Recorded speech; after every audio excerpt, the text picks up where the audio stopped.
All right, let's get started. I want to welcome everyone to our Living Donors Together program. And tonight you'll get to meet some amazing people, both living donors and recipients.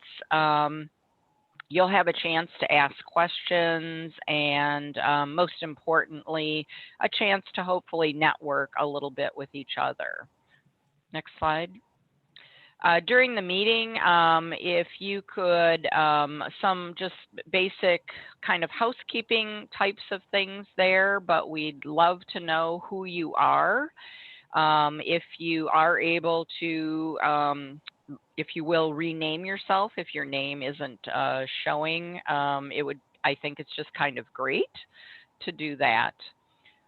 During the meeting, you'll see a little screenshot there. We're hoping that you will keep yourself muted, if you will, during the meeting, in case you have a cute dog like I do, who sometimes likes to participate in online activities and become a star. But feel free to use the chat and we'll share those, and then at some point, if you feel comfortable, or at some point our moderators will, and time permits, will engage in some conversation. But we also want to welcome, we have folks joining us from Facebook tonight, and so my colleague Amanda will be also sharing questions that we might see on Facebook. And our great volunteer, John Hacker, we want to give a shout out to John, who is a recipient volunteer who gives back daily to several organizations. So we're grateful for John and Amanda joining us. And that's me on a better hair day. So John, I make John put that in every time, so you don't look at my little box, but you look at a better days, about 100 years ago. So thanks, John, for always doing that. For a commercial announcement, and because all of us are, I assume, staying safe at home, you can support your favorite charity, whether that's the National Kidney Foundation here in Wisconsin, or it's another one of your favorite charities. Smile at Amazon, smileamazon.com is a great way to search and look for a charity, and Amazon does make a contribution to that charity. So if you are an Amazon shopper but aren't using smileamazon.com, I would encourage you to do that. It's a great way to support a charity that's close to your heart. Next slide, John. And no matter where you live in the country, if you have a vehicle or you're encouraging your neighbor to do something about the vehicle in their driveway, when you call or log on to kidneycars.org, you'll be helping in terms of not only the environment by having a vehicle recycled, but wherever the call or the email originates, that local organization of the National Kidney Foundation, the proceeds from recycling that car will benefit the local organization in that state. So whether you're joining us tonight from Arizona, Maine, northern Wisconsin, Texas, these numbers are national numbers. This is part of a national program, and I just would encourage you as ambassadors of donation to let other people know. Next slide, John. And of course, here in Wisconsin, we would encourage you to follow us on our social media. And I know Michelle and Jill will tell you a little bit more about some of the special efforts we also have as it relates to living donors. Next slide, John. And it's really my pleasure. I love being at the beginning of the program because it allows me to launch into singing the praises of the next two volunteers that for several years have really stepped up and led our efforts to bring these types of programs to living donors, not just here in Wisconsin, but I'm glad to say throughout the country. So with that, I'll turn it over to our volunteer chairs, Michelle and Jill. Well, good evening, everyone. I'm Michelle Sherman, and joining me this evening is my partner in crime. I'm looking over here at our little Zoom video icon over here. Jill, would you like to introduce yourself? Hello, I'm Jill Dillon. I'm a living donor, and I live in the town of Rome, Wisconsin, which is near Wisconsin Rapids. There's actually two towns of Rome, but we live in the one near Wisconsin Rapids. And I donated my kidney to a friend of a friend in 2011. She and I actually together formed a nonprofit called Central Wisconsin Gift of Life, and very passionate about spreading the word about donation. Awesome, thank you very much. And I donated my kidney in August of 2014 to the father of my best friend. And my transplant center is Freighter Healthcare, or Freighter Health Systems in Milwaukee. And so thrilled to connect after donation, to have connected with Cindy Huber and then to Jill to be able to create this social support group, Living Donors Together of Wisconsin. And through this group, we've been able to advocate, to meet, to celebrate, and to honor organ donation, as well as continue to raise awareness for the need for both for organ donation and living organ donation. So part of that journey for me was completing my graduate degree.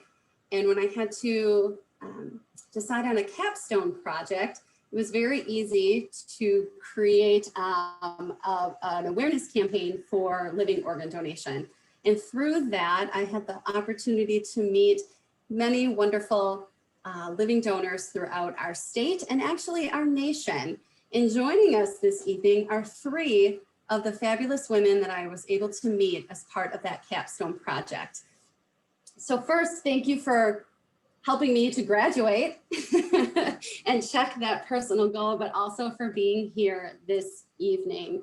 And I'd like to just briefly introduce our three guest speakers this evening. And then we're going to share a highlight video from those capstone interviews that I created. So first off, Sara Katz. She is a mother of two who loves to cook, read, bike, and run. And in addition to organ donation, she is a smidge obsessed with true crime podcasts. And if she could be anywhere right now, it would definitely be on a beach. We would love to join you, Sara. Thank you for being here. Mary lives in the suburbs of Philadelphia. So we welcome you all the way from Pennsylvania here in Wisconsin this evening. She lives with her husband and her two children who are ages 3 and 6. She's a clinical nurse practitioner for a large academic urology practice, and she has been at her job for the last 10 years. And she donated to her maternal cousin's son, who was diagnosed with ESRD at the age of 30. He had just moved to Madison at the time, and the cause actually of his renal failure is still unknown. Mary, thank you for joining us this evening. And Jenn is an associate professor of history at Marquette University. She is originally from Michigan and is a competitive triathlete and a dog mom. So just like Cindy, we hope your dog pops in at some point this evening. And she donated her kidney to her father on December 11th, 2017. Thank you, Jenn, for being here. And truly, the opportunity that I had to interview each of you, to hear your stories, to be able to use your stories to create awareness, you know, for living donors, just general awareness about organ donation. It's always interesting where we hear our story and what encourages us or sparks us to learn more about organ donation. And I'm so thrilled to share this highlight video now that can be used tonight and to be shared in homes all across America for people that are interested in learning about organ donation. So with that, we are going to start and kick off the presentation with this quick highlight video.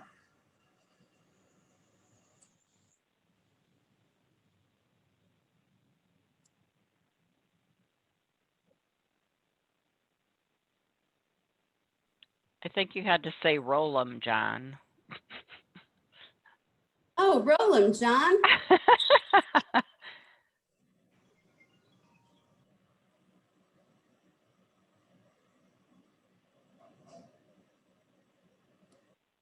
I learned that my nephew Adam was going to need a kidney donation. John, we can hear the video, but we can't see it quite yet. Quick. Thanksgiving, and he was looking good, but I remember thinking at that time that his color was a little off, but and it was just months later that he started having very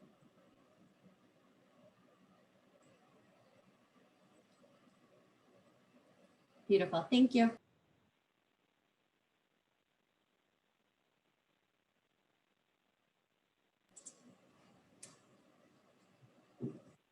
I learned that Oh, and Sara, Mary, and Jenn and I talked a lot during the filming of this video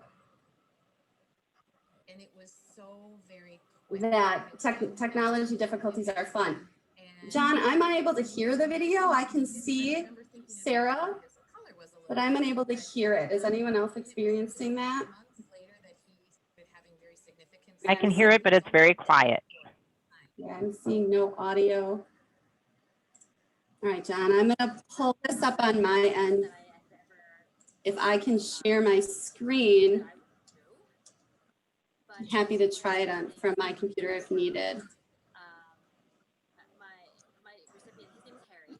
He was very vocal about his health issues. Again, our family's sort of all over the place, so social media is a huge way that we communicate with each other, and he would pose these just dire statistics about, the mortality rate of people on dialysis waiting for a kidney, over 5 years. It was staggering. So I chose to donate Okay. to my dad. John, are you able to share my screen? I wanted him to be around. Can I request control? For me, it was actually selfish because I just wanted my dad here. I wanted him to have the life that he deserved. I wanted him to have the retirement that he deserved. I wanted to keep going on adventures together. So for me, it was like transplant. I want him And around. it was so so this is the way very that we're gonna quick. do it. I had seen him at Thanksgiving, and he was looking good, but I remember to donate at that time that his color was a little off, but and it was really when I heard about that he started having very significant symptoms.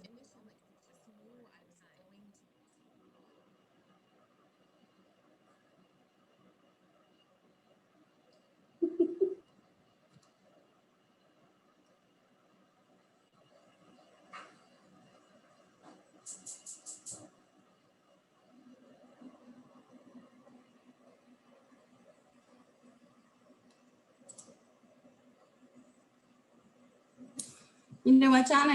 He became so very quick. I had seen him at Thanksgiving, and to realize that he was looking good, but I remember thinking at that time that his color was a little off, and it was just months later that he started having. What I saw Adam living was not living a life. I mean, it just wasn't.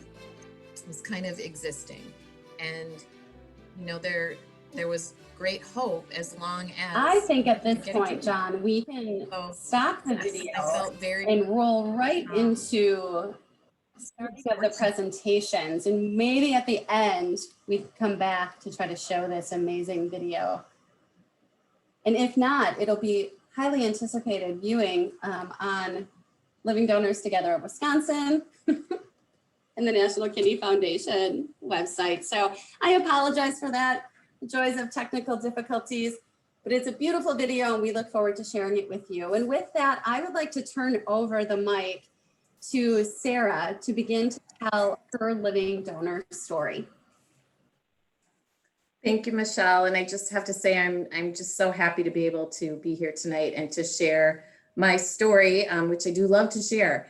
I was able to donate for my nephew in April of 2019. And just to go back a little bit, Adam was diagnosed with Berger's syndrome, which is a really rare genetic disease. that pretty much just shut down his kidneys. And he was 24 at the time. And once he was diagnosed, things just moved very, very rapidly. And very quickly after that, he was placed on peritoneal dialysis. And he was living in La Crosse at this time, but then moved to Madison to be close to the doctors here. And I was able, fortunately, to see Adam weekly, and it was wonderful to see him, but it was also really sad because as each week went by, you could see just the weight loss. You could see the lack of appetite. You could see, all the medications he would take before he would sit down and have dinner. Multiple hospitalizations that he had that were, they were scary, and you could see his mood starting to decline. He was, I think, right before he had his surgery, he was on peritoneal dialysis 11 and a half hours a day. So he was kind of like all night long. It was just, again, I think I mentioned in the video that we didn't see you yet, but that it was really, really hard to watch him. And it was just he was just sort of existing because he really wasn't able to, have the energy to do a whole lot, and really was sort of locked into that peritoneal dialysis all the time. So just really hard to watch this, young man sort of start to fade right before your eyes. It was, I really started to look at donation, talk to family, talk to friends, probably ad nauseum to some of them, and reached out to people. I reached out actually to one of the people you're going to hear from a little bit later, Jen Finn, who was really, that was a real turning point for me when I was able to connect with her. So if you are contemplating any of this, I really do encourage people to connect with other people who have gone through it, because it really can be a game changer. It was for me, for sure. But I have, as we mentioned, I have 2 kids. I lead a pretty active lifestyle.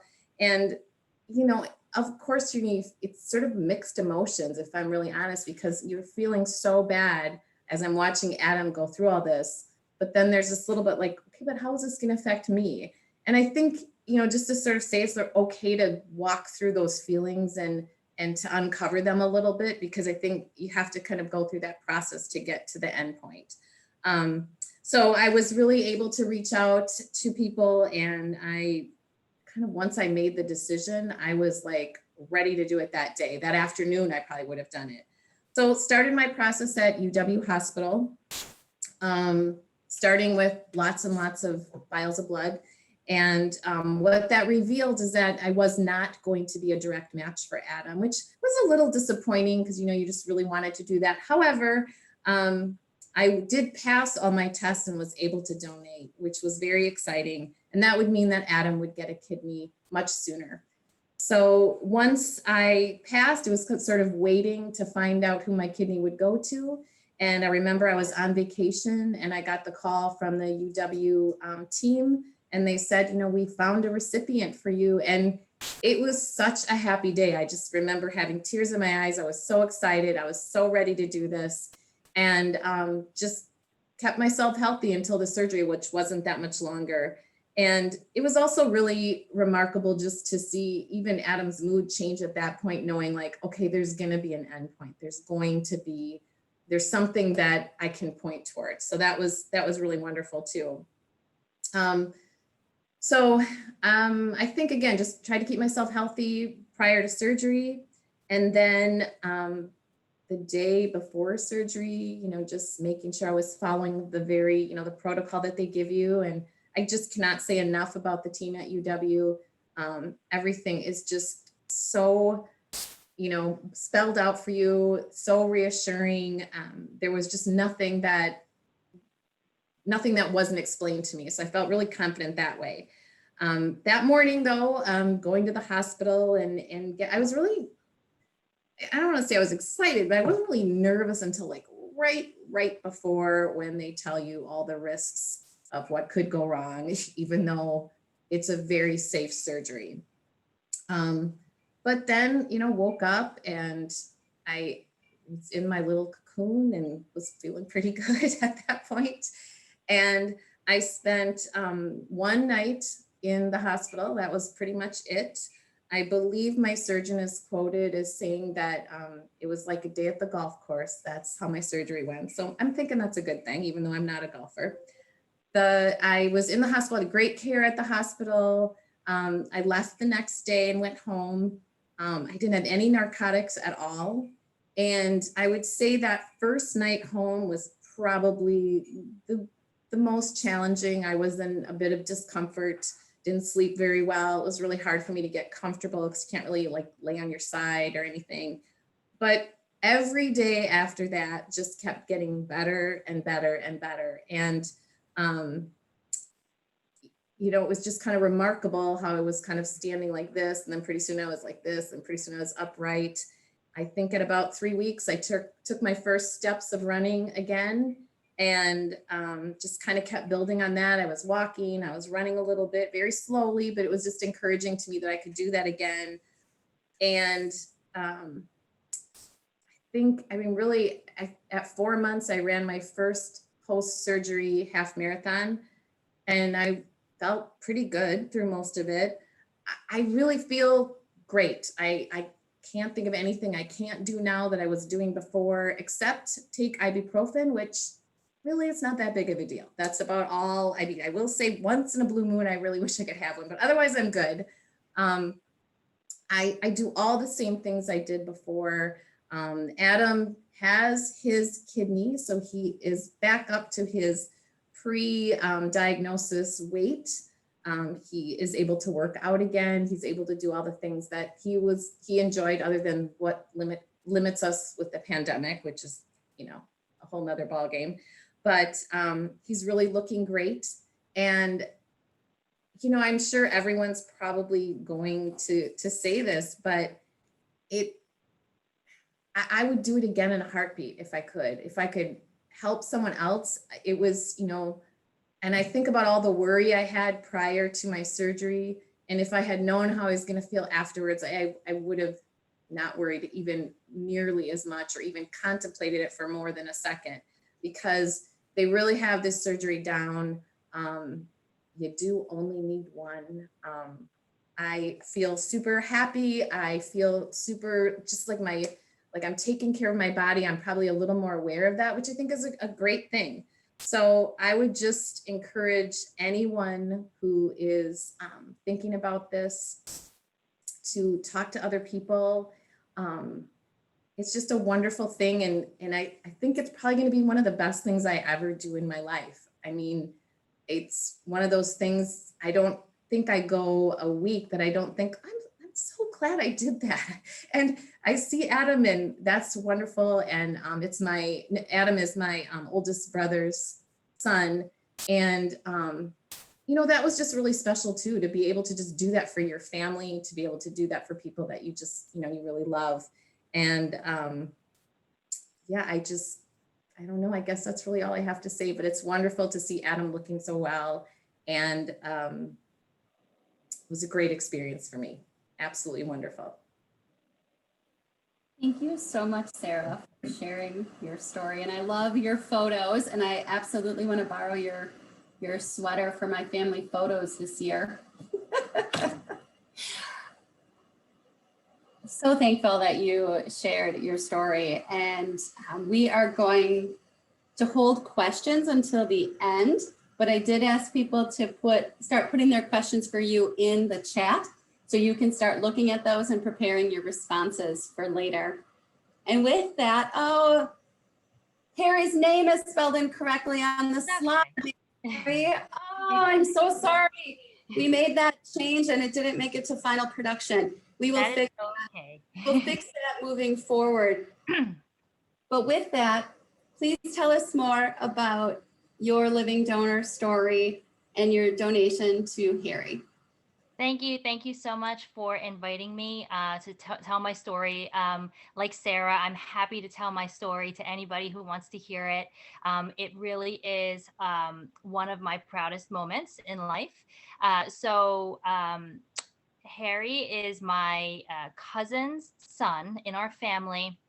my mom has huge age gaps between her siblings. So even though Harry and I are only a few years age difference, his dad is my cousin.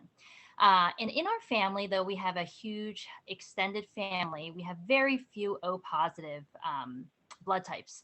So I was one of very few. His brother, who's O positive, went through testing but wasn't a good enough match. And then his mom, who's O positive, actually had like low grade breast cancer, so they said she wasn't a candidate.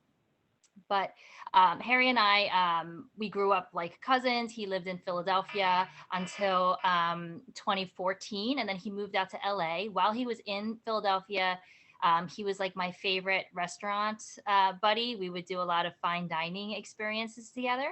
But he moved out to LA for different job opportunities. And then he made it to Madison a couple years after that. So he moved to Madison in January of 2017, and very shortly after, he was diagnosed with renal failure. He actually went to the hospital because he couldn't see. And at that time, he was diagnosed with extremely high blood pressure. It was his first diagnosis of diabetes, and his kidneys were shot. His creatinine was already like close to 10.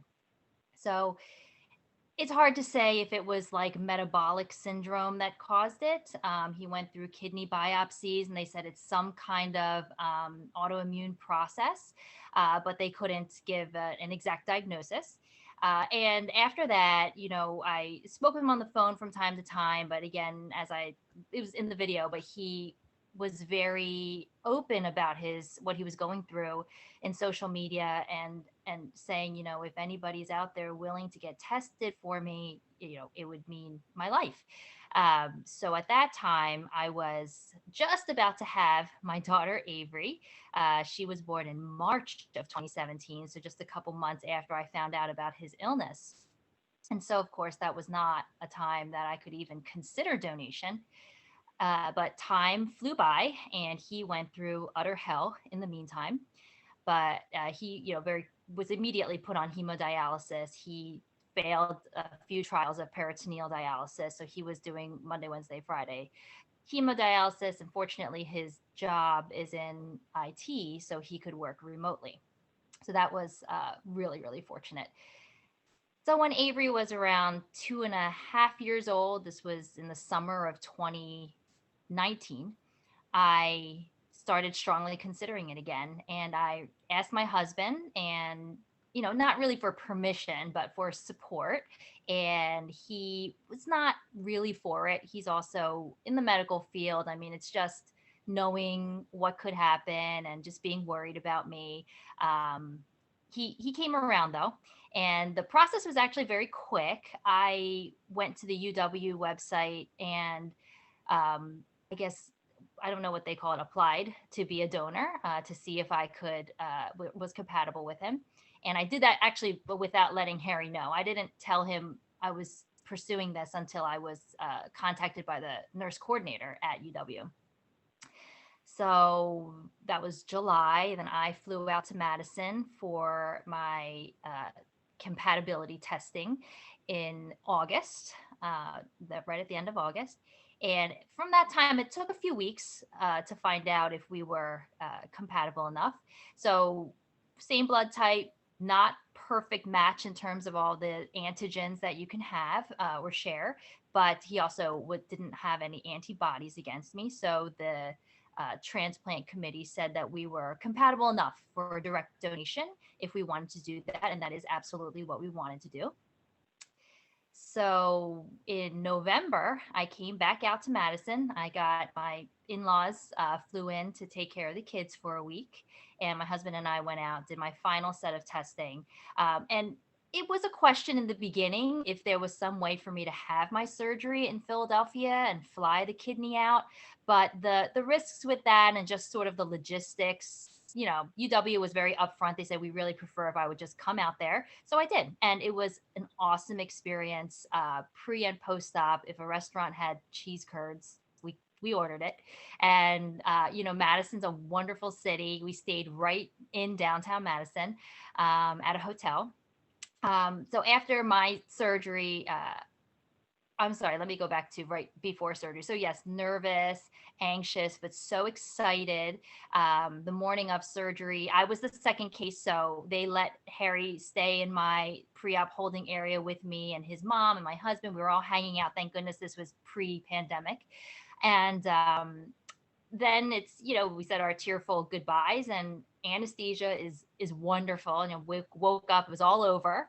I had my nice tight abdominal binder on, which was a huge help through my recovery. But I didn't wake up until like 10 o'clock in the evening. So I didn't go home that first day post-op. What was so amazing was before I even got out of bed, and they try to do that very early in the morning, Harry took a walk down the hall to my room, and he had his IV pole, and he showed me his Foley bag with over a liter of urine in there. And at that point, he hadn't made any urine for like 2 years. So it was incredible. It really was. He is such a strong fighter. So we were walking up and down the halls as much as we could. And the whole experience at UW, the hospital, was phenomenal. I won't forget my nurse, Jay. He had won like a Daisy Award for nursing at the hospital. He's phenomenal. And I stayed in the area until my post-op day 6. I did my post-op visit in the transplant clinic a little sooner than they usually see people, but just so I could go home. And I went straight to the airport from the transplant clinic, and it was the day before Thanksgiving, and somewhat miraculously, we had no travel delays. It was so smooth, and I was back in my bed in Philadelphia before I knew it.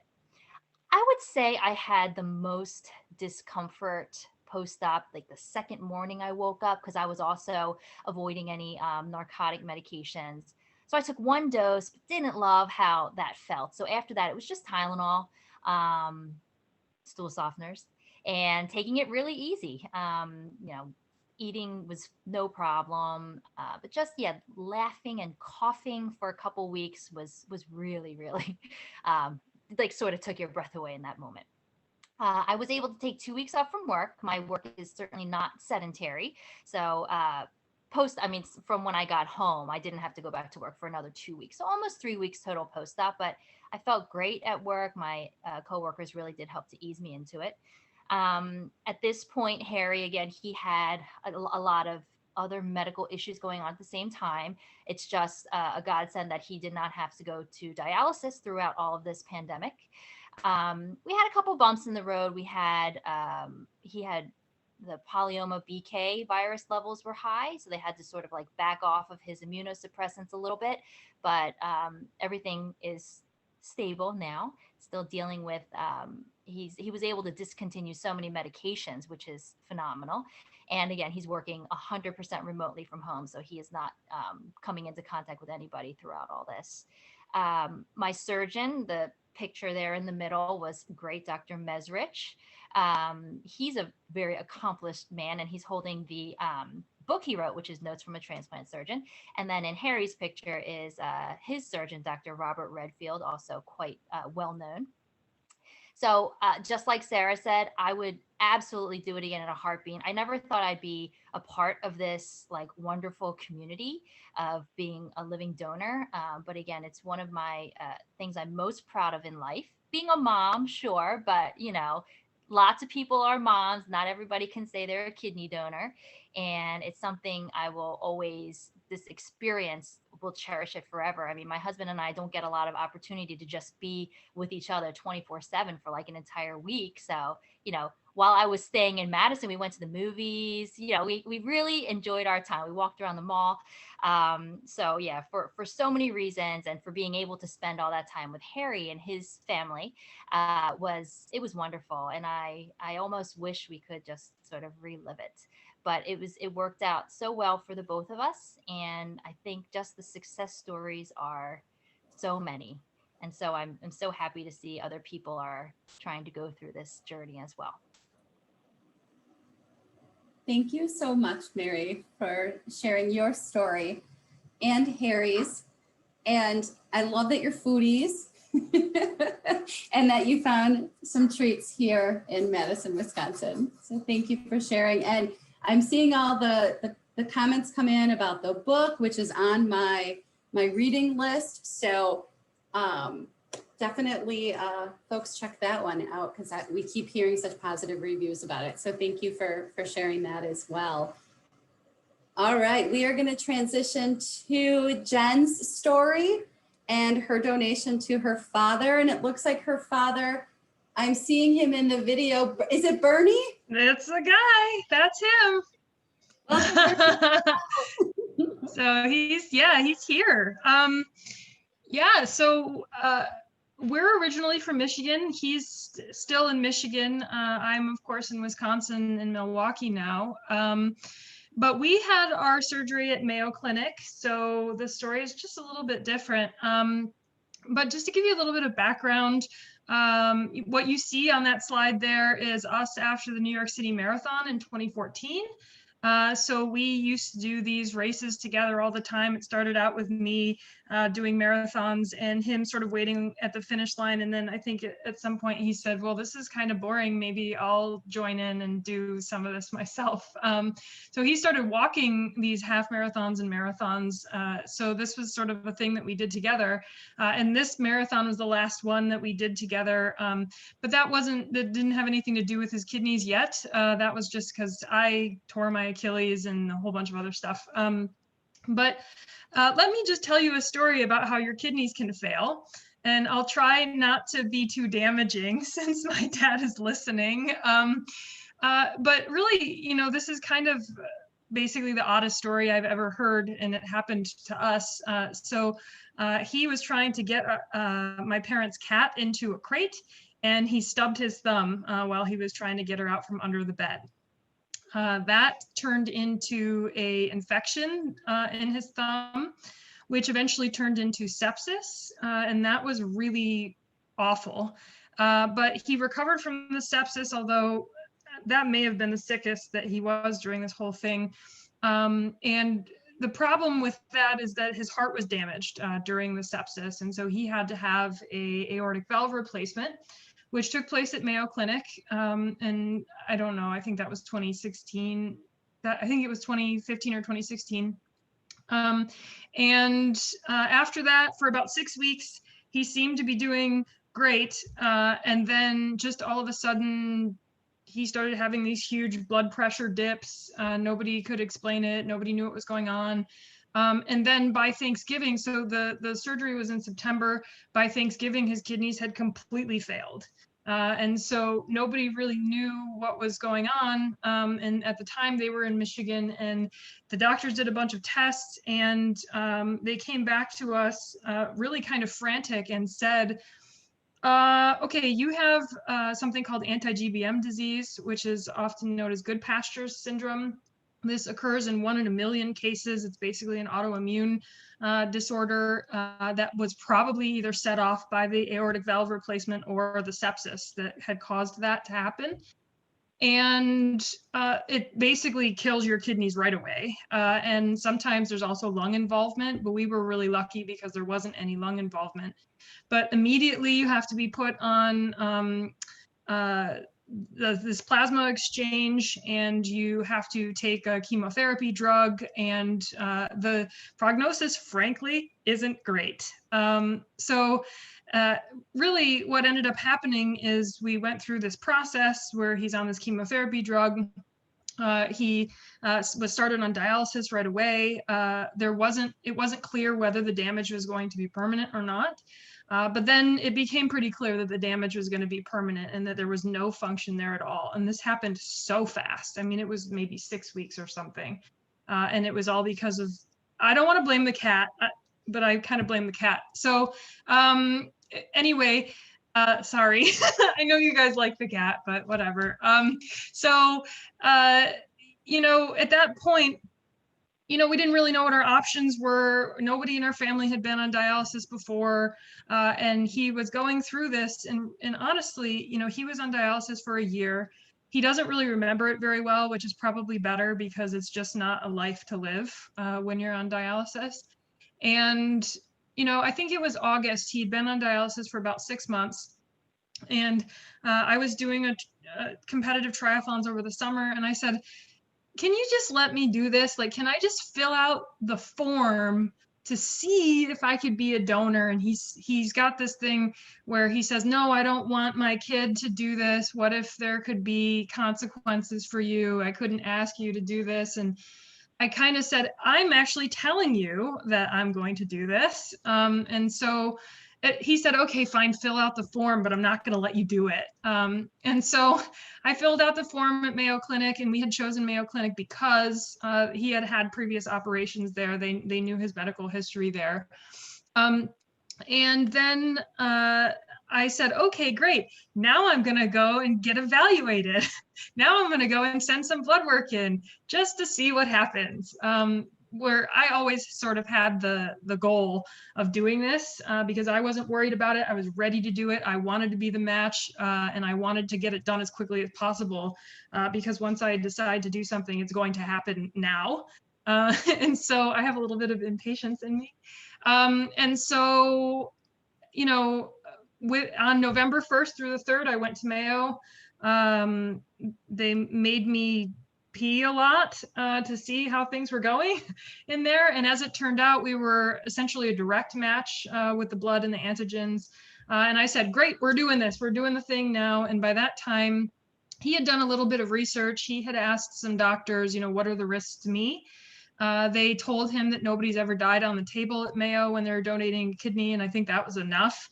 They also, you know, there wasn't a lot of research about how it affects athletes. I was pretty concerned about that because I really, really love triathlon.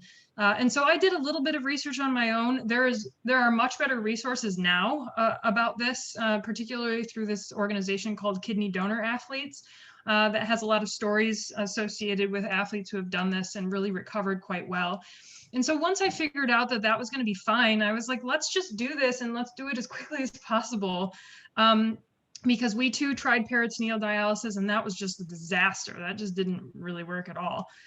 So, you know, on November 1st through 3rd, I got my evaluation done. And then they had to do an extra set of genetic testing, but they scheduled the surgery for December 11th. So it was basically 6 weeks later. And they said, well, first we have to test you for any kind of predisposition towards kidney cancer, because both of my parents had had kidney cancer, and they were concerned that if I gave one and then I contracted kidney cancer, that I would be in trouble. And so we were waiting for those results until like the last second. And then they called us maybe 10 days before the operation was to take place, and they said, you're fine, you guys can come. And so we went, and I just remember driving to Mayo from my house in Milwaukee. He was nauseous. He just didn't feel good. Like, he was pale because he was still on dialysis. Like, I was very concerned in the run up to the surgery that we weren't going to get there in time, that he was going to be too sick, or that, you know, he was going to get the flu or something before we could get there. And so I was very relieved when we did make it to surgery day. And the stress of the whole thing, I had lost like 10 pounds over the course of the 6 weeks because I was so nervous and I just want to do this so badly. And so we got there, we did it, and it was just immediate. I mean, they took my kidney out, they put it in him, and it just started working. And it was great. I mean, within, 6 or 8 hours, I was in the room, like you can see. I said, hi, how you doing? He said he's fine. He's peeing up a storm. And, us too, we didn't have, a bumpless road either. He got sepsis after this surgery as well. I think he's had sepsis now 4 times since that first time in 2016. But not recently, thank God. So we are doing fine, and he's done, some 5Ks since then. 13 weeks after my surgery, I did a half Ironman, and I came in 3rd. So I said, okay, we're okay here. And then after that, I just kept getting faster at that triathlon. So I said, well, okay, I don't have any more to give, or I would be really good at this sport. So really, there was nothing in my life besides having given my kidney that is different. Everything is great. It's better because the whole family is together now. And so, you know, I would just really encourage people to do what you can to let people know that this is going to enrich your life more than it would harm it. And it is really a sacrifice worth making. It's more a privilege than it is a sacrifice. So I was so happy to be able to talk to Sara, to sort of tell her, you're going to be able to continue to run. Your life is going to be fine. It's going to be better than it was before, and you're going to have helped a family member. And so that's what we've all done. And so I think, you know, this is something that people need to know is something great that you can do for another person in your family or otherwise. So I'm happy to be here. Thank you for having me. And we're living proof. You can see him. He's there and he's doing great. So, yeah. That is awesome. Thank you so much. Bernie, do you want to unmute yourself and say a few words? I'll put you on the spot. I don't know if we have the technological know-how to get this done. To unmute. Dad, do you see the microphone? If you just press it. I got it. There we go. I got it. Well,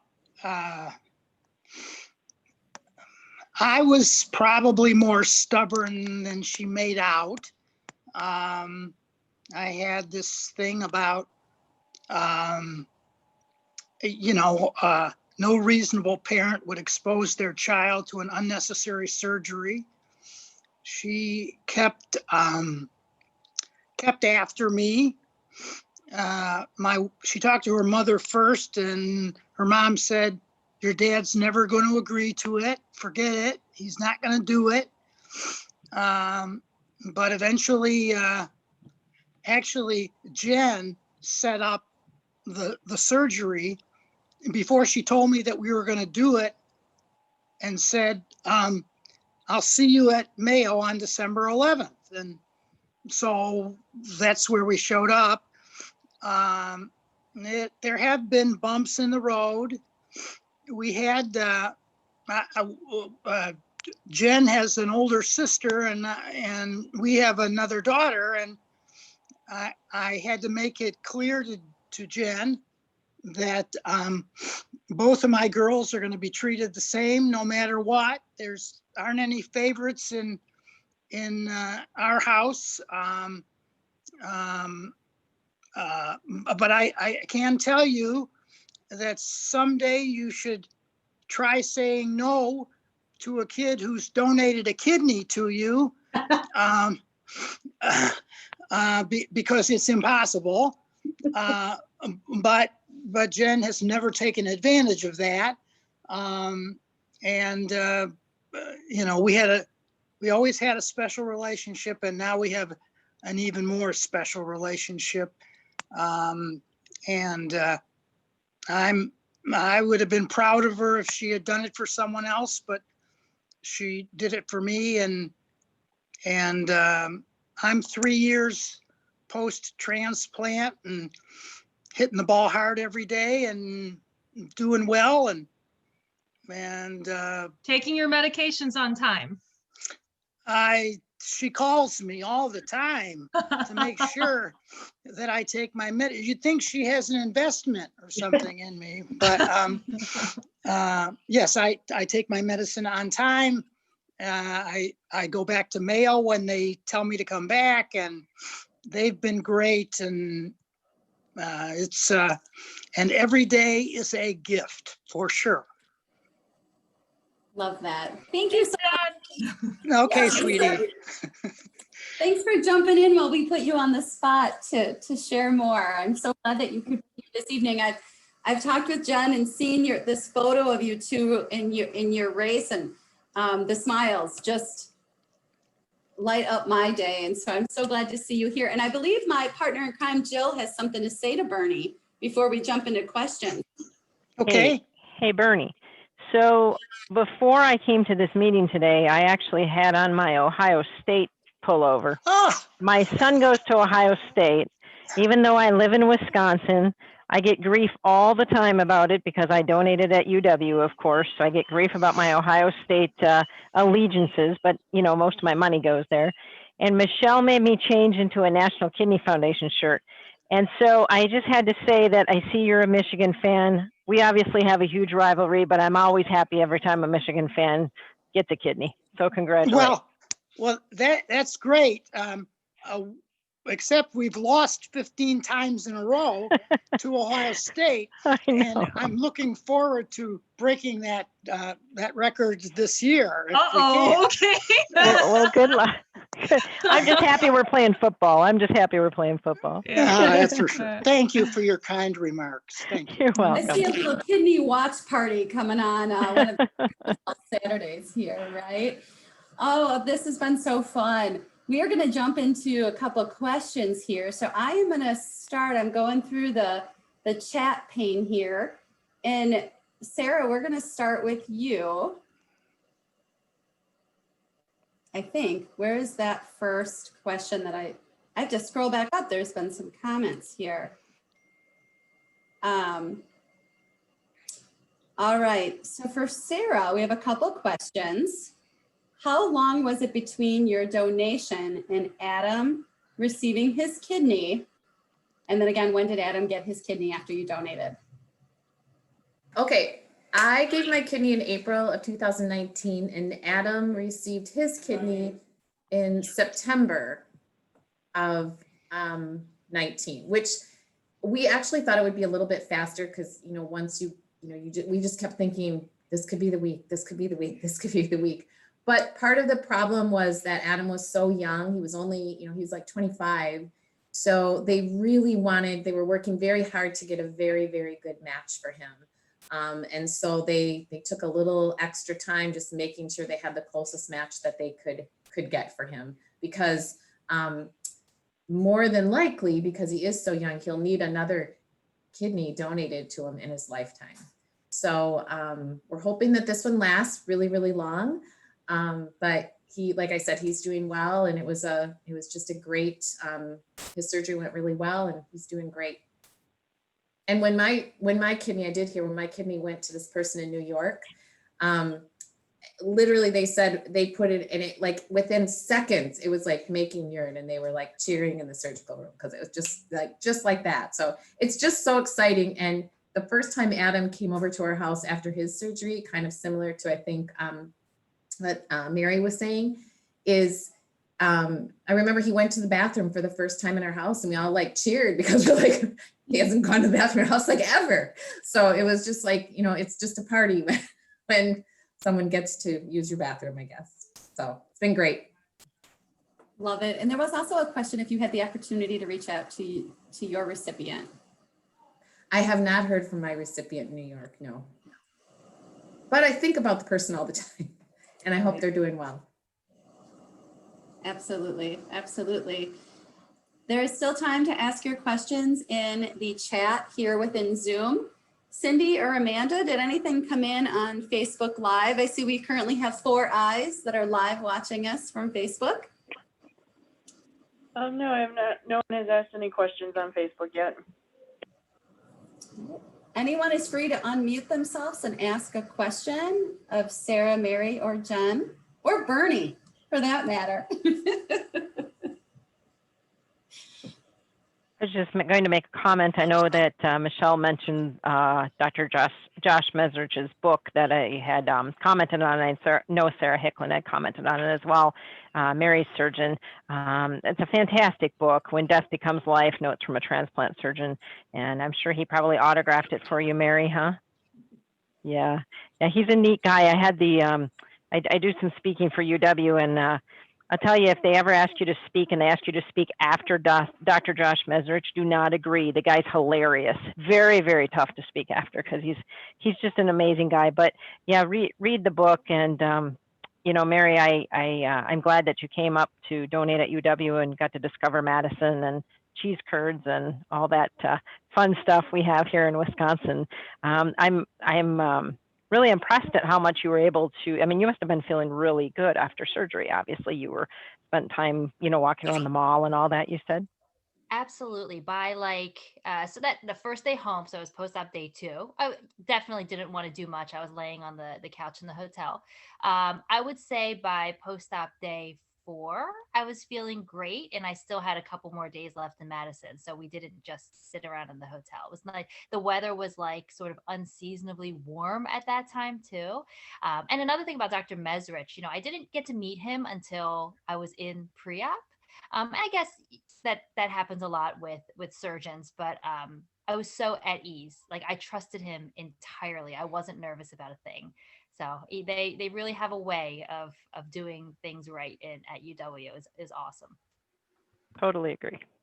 Thanks. Excellent. It looks like Linda has unmuted herself. You have a question? I did. I'm a living donor. I donated at UW-Madison to my husband. And I've had 4 other abdominal surgeries. And I found with this kidney transplant that I was nauseous where I'd never been with any of my other surgeries. And I couldn't figure out why. Well, then I went with my follow-up.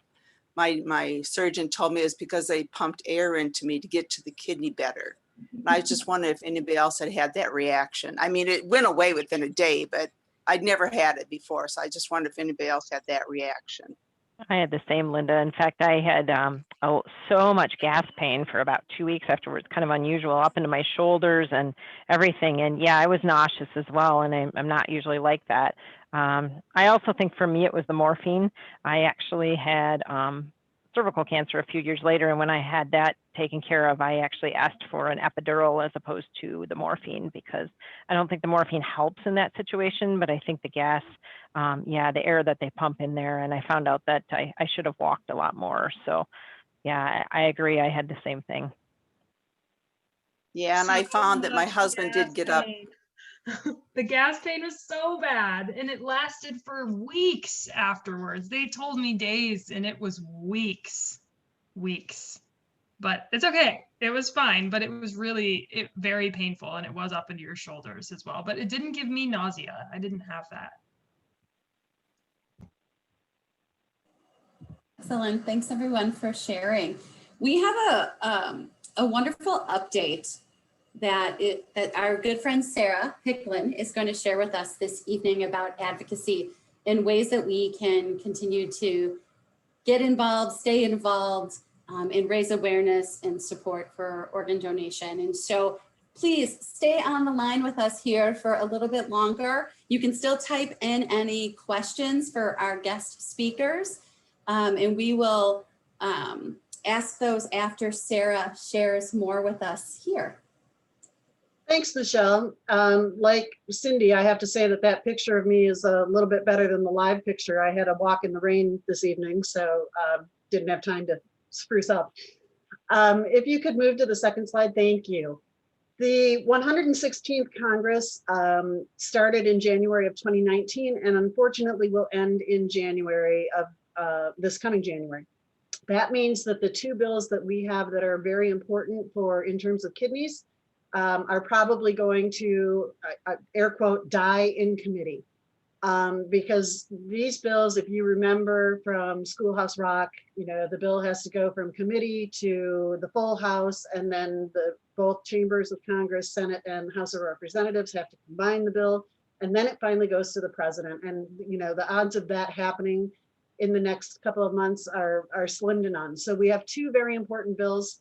One is the Living Donor Protection Act, and the other is the immunosuppressive drug coverage for kidney recipients that unfortunately probably aren't going to go anywhere this year. And that means that once the 117th Congress convenes, those bills have to be reintroduced. So sometimes we have to find new co-sponsors, and sometimes they get rewritten. So it doesn't always happen right away in January. But these are both still very important priorities for the National Kidney Foundation, and we're still going to work to try to get both these bills passed. Some of you that are in other states, you may have local state versions of the Living Donor Protection Act, but here in Wisconsin, we do not. And unfortunately, we don't have a great, at this time, until after the election, we don't have a really good chance of getting anything done at the state level. We did hope that the immunosuppressive bill would either be attached to a COVID bill or the year-end budget reconciliation, but it's looking like that's not going to happen either. I just hope we can get a COVID relief bill at this point, but you know, that's a whole nother topic. So we're just going to have to look forward to next year. If you could move to the next slide, please. I did want to point out a couple of resources for voting information if you haven't voted already. So many of us have. The National Kidney Foundation does have their own voting website. It's vote.kidney.org. That's part of the National Kidney Foundation. I can't believe I spelled the word website incorrectly, but oh well. And then you can, from that website, you select your map and it shows you the races, at least the national races that are in your area. And they also have important dates related to your specific state, like when is the last day that you can request an absentee ballot. For us here in Wisconsin, that's October 29th. October 30th is the last day. If you're indefinitely confined, that's a whole different category. And then October 30th is also the last day to register in person at the clerk's office. You can still register the day of voting, but at the clerk's office, the last day is October 30th. And there's another, for Wisconsin, we have myvote.wi.gov, which has very specific information for Wisconsin. It has your county clerk's office hours and all that good stuff. And then my last slide. So people ask me, how do I stay on top of these bills and how do I know what's going on? And the source that I use is govtrack.us. That's a non-government source, but they are very clued into everything that's happening in Congress. And what I like about it is there's an app on my phone and I can say, tell me everything related to Senate Bill 421 and send me a weekly email update. And so I get to see any new co-sponsors. I get any changes that are made to the bill when it goes into committee, when it's voted on, and all that good stuff. So if you're a political junkie like I am, it's a great site to use. You can follow individual legislators, specific bills, just see what the votes were today. Follow, healthcare. You want to narrow it down, trust me, because you'll get a bazillion emails about that. And then again, I use that get alerts feature to get the weekly updates. And then again, you can go directly to several websites. Congress.gov covers both chambers. So it has very robust information, but no ability to save any of your searches or receive notifications. And then House.gov and Senate.gov both also allow you to access bills and see what happens and all of that good stuff. And those also will link to your legislators by simply putting in your zip code. So if you ever want to contact a legislator about supporting particular bills, it's always a great idea. The best contact is email. And if you're savvy on social media, Twitter and Facebook are also great for contacting your legislators. And that's my update. Excellent. Thank you so very much for that. I am sharing on our Living Donors Together of Wisconsin Facebook group all these various links that are connected to this Facebook Live. So I always find that when Sara talks, I'm like typing away and sending my notes and support of these various bills to my legislators. So thank you for giving us the tools and the information and the words. Sometimes we just need the words to know how to make sure that our voice is heard. So thank you very much for being here and for sharing this update. We are going to have the program evaluation survey. Watch for that, please, in your email to share feedback on tonight's presentation. And we take all that feedback as we plan our ongoing Living Donors Together of Wisconsin gatherings, whether it's formal, informal, educational presentations. We really appreciate your feedback. So when that email hits your inbox, definitely please share that with us. And it looks like there weren't any additional questions that came into the chat, but I did want to thank our guest speakers this evening, Sara, Mary, Jenn. Thank you so very much for being here. Your stories are inspiring. And as I shared with Mary in the medical field, right, infectious in all the right and good ways. We really appreciate your time and again, sharing your story. And with that, I will turn it over to Jill to wrap up our program this evening. Thanks, Michelle. And I just echo Michelle's words. Just thank you, all three of you, for sharing your stories. Just very interesting stories. I love to hear the different recipients and how they're doing and how you ended up with your recipient. You know, I just always say I never grow tired of hearing a transplant story because they're all wonderful, no matter what the outcome is. Just they're all, you know, involve so much love and so much grace and caring, and I just love them. So thank you everybody for being here tonight. What a great turnout. We're thrilled with it. I hope that not many of you have snow, because I see up north they have snow. Hopefully many of you are in much warmer areas than that. And again, thanks for coming, and I hope that you'll be able to join us in our next webinar, which is December. Oh, Michelle, help me out.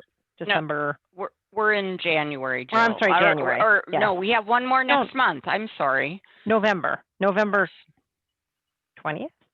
Am I right on them, Michelle? So John has the slide up right November on 17th. Right. Oh my. Okay. Thank you. November 17th, and that's going to be living donors who gave to a non-relative or gave altruistically. And we have 4 speakers actually that night. So I'm hoping that you all can join us again for that. So on Tuesday, November 17th. And Jill, for the record, 2 of those 4 off the top of my head are also runners triathlons. I know, what is up with this? You guys are making the rest of us look bad.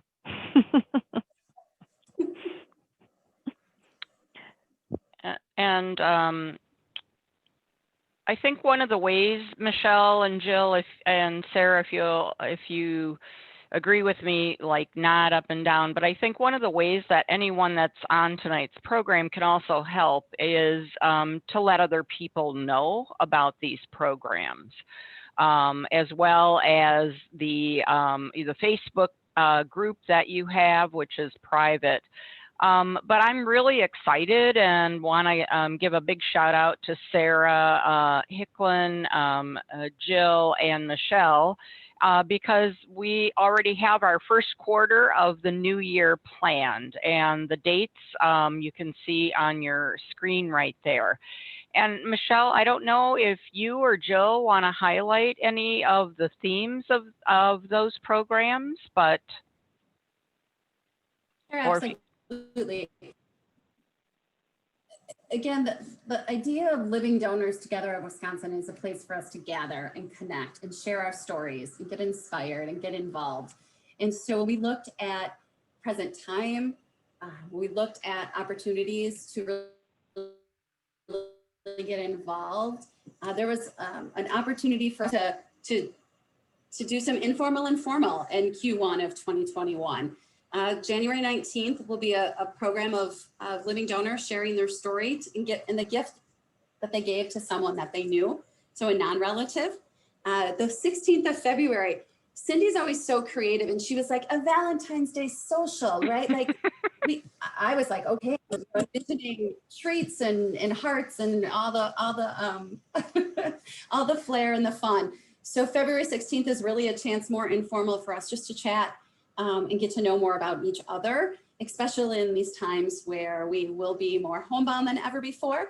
And March 16th, that is right before St. Patty's Day, no correlation, but that program is going to be focused on living donation in communities of color and engaging living donors and volunteers in the community to create awareness about the need for living donation in those communities of color. So we hope you can join for all 3 programs and mark those dates for 2021. And Michelle, you don't know, but we do have our speakers for March 16th who will specifically address and are involved in the African American community here. And I think at least those in metropolitan Milwaukee, that is one key issue. So we're very excited that we have speakers from both the OPO as well as one of the transplant centers here in Milwaukee, Advocate Aurora, who will be introducing us to living donors as well as community advocates as it relates to our communication messages and those of us that want to promote donation among all over the communities that we live in. So I'm very excited about that. And again, want to give a big shout out to our organizers, Jill, Michelle, and Sara. So John, I think, is there a final slide? I do also want to invite you to some of the other programs that the National Kidney Foundation of Wisconsin does. And one of the ways you can also help, even if it might not be a program that you're planning to attend, to be an advocate and to share information is truly, truly a gift. Just like you were sharing information about Dr. Mesrich's book, it really will help us, and it's really people telling people that really makes a difference. I'm very happy to say that a living donor will actually be one of the presenters for this program. This program is a program that we do monthly, Living Well After Transplant, and we will have a living donor and her recipient with a focus on some recipes that have brought them together. And I don't believe Karen Isaacson, Karen, you're not on the call tonight, are you? Or are you there? I was going to put her on the spot, but Karen is also a registered dietitian as well as a living donor who donated to someone in her faith community. And so I think it'll be kind of a unique combination of hearing their story, but also right before Thanksgiving, I think who doesn't need a new recipe or tip or two, etc.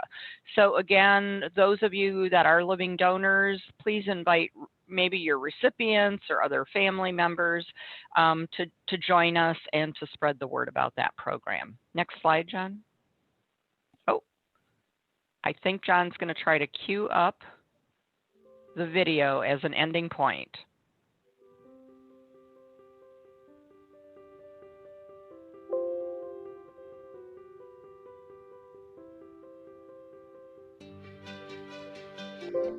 I learned that my nephew Adam was going to need a kidney donation, a kidney transplant.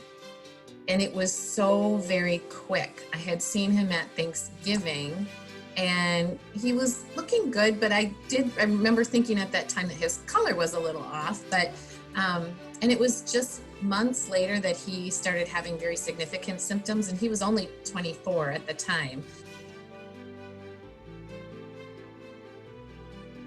It's certainly nothing that I had ever expected that I would do, but it's just one of those things that the need arose. My recipient, his name is Hahri. He was very vocal about his health issues.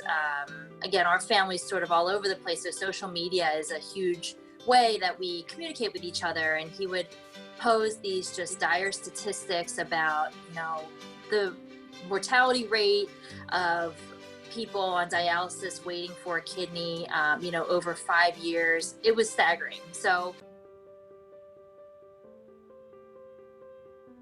I chose to donate to my dad because I wanted him to be around. So a lot of people talk about how kidney donation is selfless, but for me, it was actually selfish, because I just wanted my dad to be here. I wanted him to have the life that he deserved. I wanted him to have the retirement that he deserved.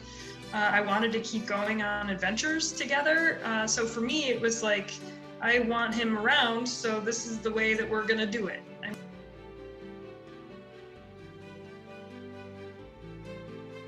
To donate my kidney because, I felt really, when I heard about Adam, again, initially I'm like, I just knew I was going to be able to do it. And, again, had a little bit of trepidation for sure, but I will tell you, once I made the decision to do it, it was like I wanted to do it that day. And going through the process of all the medical tests that you go through and the many vials of blood that you give, as you go through each little phase of that, it became more like, I can't wait to do this. I want to do this. And to realize that you really have an opportunity to change a life and really save a life. because what I saw Adam living was not living a life. I mean, it just wasn't. It was kind of existing. And, you know, there was great hope as long as you could get a kidney.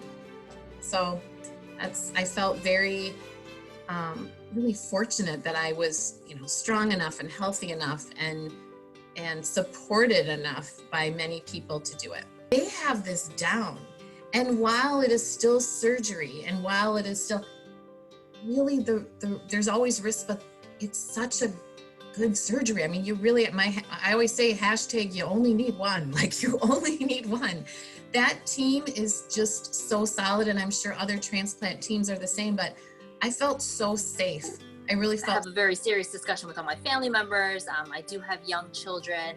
My in-laws are wonderful, but they took a little bit of convincing that this was safe for me long-term. My husband, who happens to be a physician, he was very emotional about it as well and worried about my health. But in the end, it was a great outcome for all of us. And I mean, I did it because he needed it, you know, and it's, you know, you think that, oh, well, people they're on dialysis, whatever, but there's so many complications. You know, he's had like 20 surgeries, his fistula, he had like a chest wall catheter for a while. He couldn't do peritoneal dialysis. I didn't work. Absolutely do it again in a heartbeat. I had no complications in healing. There's a couple days of discomfort that, you know, we could deal with. It was definitely the largest surgery I've ever had, but yeah, UW was phenomenal. I would certainly do it again if I could. When I decided to donate, really the only concern I had was, can I still do athletic activities afterwards? I don't even care if I'm going to be slower. I just want to be able to do it. Once I found out that was going to be fine, once my dad found out that I'm not going to die on the table, I think he saw a statistic that no one has ever died on the table at Mayo, so he felt better about that. I wasn't nervous. I was actually more nervous about him not making it to the surgery than I was about anything else. I mean, it was very sort of mechanical in that way. And it just, once I found out that there was really no risk to me in the future, it was just a no-brainer. You know, I mean, for me, it was a real pleasure to do it, to actually make a difference in somebody's life. To extend somebody's life. So for me, it was the chance to do something that not a lot of people get to do.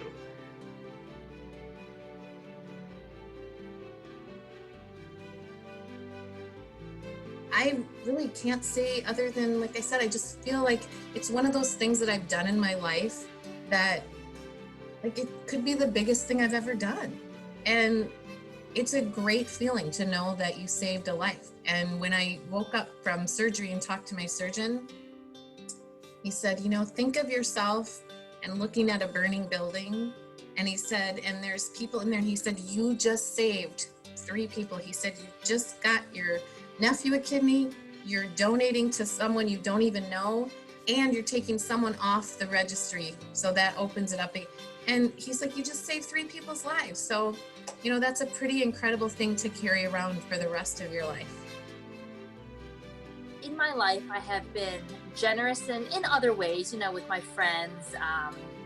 I guess I am just sort of someone that likes to make other people happy, you know, giving whatever I can to bring happiness and joy to other people. So this was like taking that to a whole nother level. The difference that I experience now is that I know that I've given a great gift and that it's made me closer to my recipient. And that really enriches your life in a way that very few things can.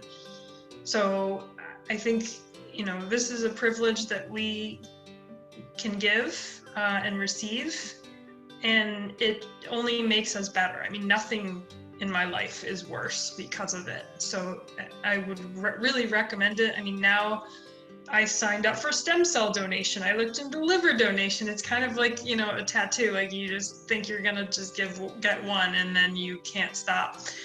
So, I mean, really just the ability to help people is kind of, once you've done it and seen the impact that it has, it's really hard to not want to do it again.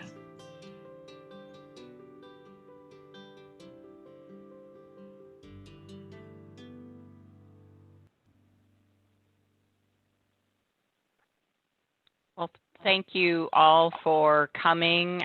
Michelle, an incredible job. John, thank you for queuing that up. Thank you all for joining us this evening. Have a good rest of the week, and hopefully we'll see many of you next month. Take care, everyone. Good night. Good night.